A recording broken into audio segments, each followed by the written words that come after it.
chôm tình mông chi mà to tích đuôi ơi da mơ nào ca đây một số là thằng này đuôi không bôn ấy da thả đuôi mày một bôn đuôi bạt à cho bạt tình mông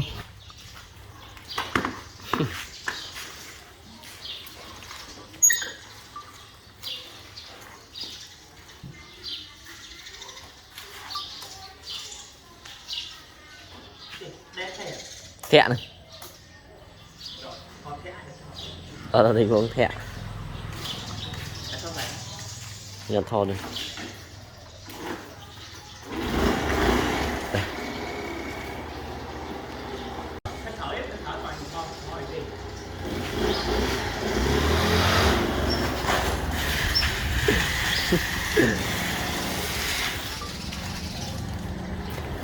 đó đi ngon vậy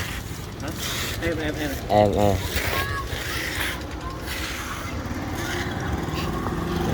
vô nhìn đâu đi ơi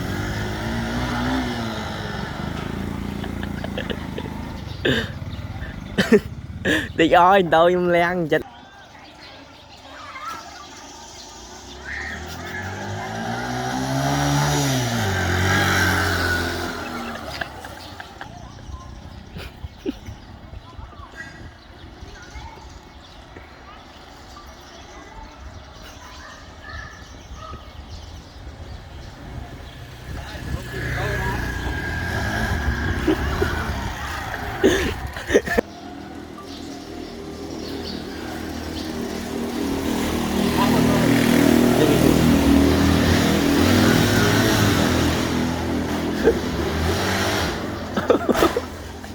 Thịnh